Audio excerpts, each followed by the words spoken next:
how Roblox became the world's biggest game. It's a platform that has seen a staggering 144 million daily players. It pulls in billions of hours of engagement every single month. And it's turned teenage game developers into millionaires, with the top 1,000 creators earning an average of $1.3 million each in 2025 alone. This is Roblox, a global empire valued in the tens of billions of dollars. But how did this all happen? Believe it or not, it all started as a simple physics simulator built by two buddies for schools. This is the untold story of how that small idea exploded into one of the biggest virtual worlds on the planet. Section 1. The Origin Story. The story of Roblox doesn't start in a garage in Silicon Valley, but in the pretty unglamorous world of educational software. It begins with two friends, David Baszucki and Eric Kassel. Back in 1989, they founded a company called Knowledge Revolution, with a mission to make physics just a little bit easier for students to wrap their heads around. Their main product was a 2D simulator called Interactive Physics.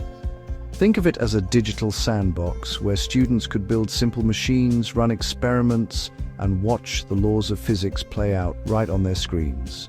But as they watched students using the software, they noticed something amazing. The kids weren't just doing their assignments. They were building things the founders had never even dreamed of. Wild car crashes, insane Rube Goldberg machines, entire little worlds with their own rules. They were playing, they were creating. And that was the light bulb moment. Baszucki and Kassel realized the most powerful part of their tool wasn't the physics engine, it was the freedom it gave people to build whatever they wanted. So they asked a question: what if they could take that same concept and blow it up into a massive 3D online universe? After selling Knowledge Revolution for a cool $20 million in 1998, the founders went their separate ways for a bit. But that idea stuck with them. Baszucki eventually called up Kassel, and from a tiny one-room office in Menlo Park, California, they started writing the code for what would one day become Roblox.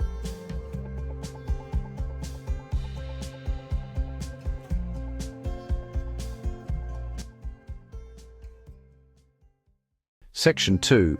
The Dynablocks era in 2004. The first ever version of their creation went live, only it wasn't called Roblox, it was called Dynablocks. The name was a little clunky, but it was honest. It was a world made of dynamic blocks. The look was primitive, even for the early 2000s. Everything was grey, blocky, and incredibly basic. But it had the two secret ingredients from their original vision: a physics engine and tools that let anyone create. A year later, the name was officially changed to Roblox, a mashup of robots and blocks. And on September 1st, 2006, the platform officially launched to the public. In those early days, Roblox was a ghost town. The first 100 or so users were mostly developers, investors, and friends of the founders. But Baszucki and Kassel made a huge decision that would shape the company's entire future. Instead of hiring a giant team to build their own polished games, they decided to bet everything on their users. In 2008, Roblox Corporation stopped making its own games entirely, hanging its future on user-generated content. It was a wild idea.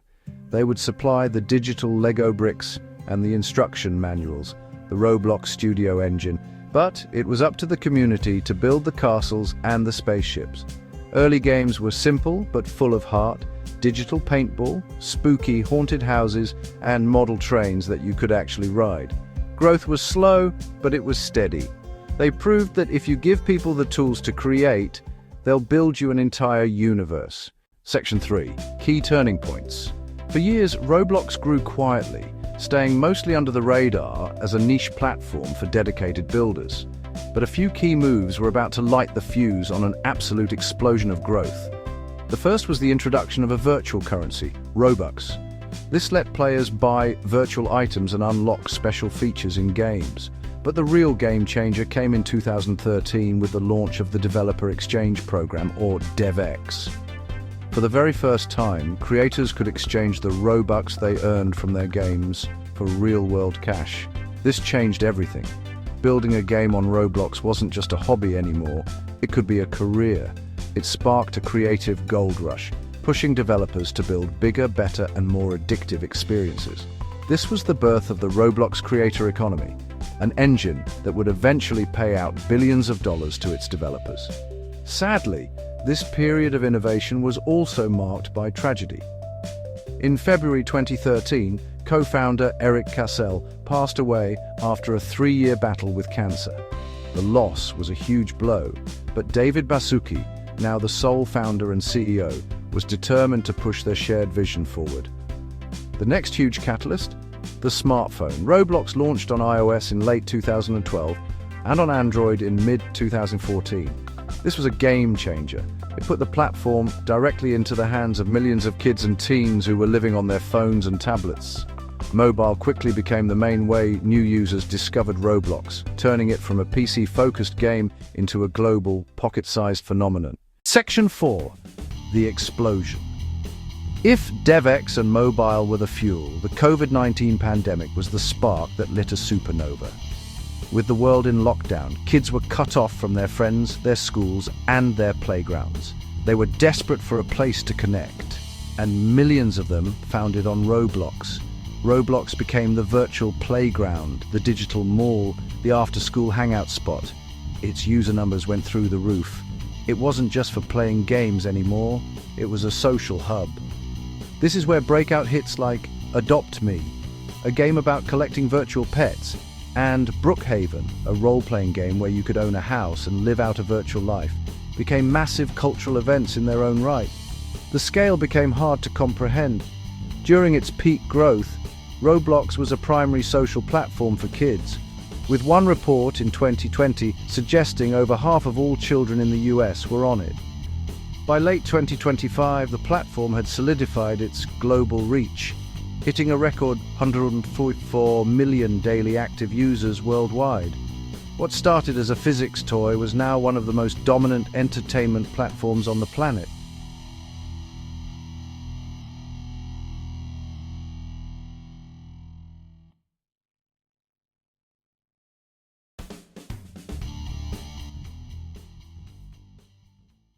Section 5.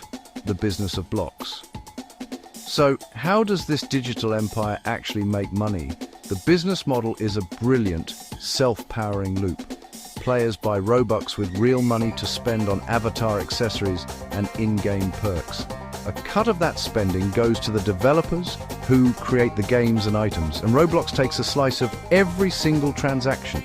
Those developers then use the DevX program to cash out their Robux for real dollars. And the numbers are life-changing. In 2025, creators earned a total of over $1.5 billion. The top 1,000 developers earned an average of $1.3 million each, and the top 10 earned an average of $38.5 million. This creator economy is the flywheel that powers the whole system. It attracts talent, who make great games, which brings in more players, who spend more Robux, which means more money for developers. Wall Street couldn't ignore it. In March 2021, Roblox went public on the New York Stock Exchange, debuting with a valuation that proved it was a major player in the tech world. The company used that momentum to expand aggressively around the world, launching in new languages and seeing huge growth in places like the Asia-Pacific region. Section 6. The Metaverse Vision. Today, Roblox's goals are much bigger than just gaming. David Baszucki constantly talks about building the metaverse, a shared 3D virtual space where people can work, learn, play, and just hang out. You can already see the early stages of this everywhere on the platform. Major brands are building permanent virtual worlds. Artists are hosting virtual concerts that break attendance records. It's becoming a platform for shared experiences, not just isolated games. Of course, the road ahead isn't perfectly smooth. Running a platform with such a massive young user base brings huge responsibilities. The company is constantly battling complex issues around content moderation, safety, and protecting its users. But the core idea that started it all, the one from that simple physics simulator, is still its greatest strength, a deep-seated belief in its own users. A bet that if you give people the freedom and the tools to create, they'll build the future for you. From a classroom tool to a global empire, the story of Roblox is about the power of an idea. What if you let the users do the building? It's the story of two friends who saw a creative spark in kids and decided to build a whole universe to let it shine. They didn't set out to build the world's biggest game. They built the platform that allowed millions of people to build it for them. What started with Dynablocks is still evolving, pushing the limits of what a game, a social network, and a virtual economy can even be. The next chapter is still being written, not by the company, but by the millions of creators and players logging in every single day. If you enjoy stories about how the world's biggest companies came to be, make sure to subscribe and hit that notification bell. We'll see you in the next one.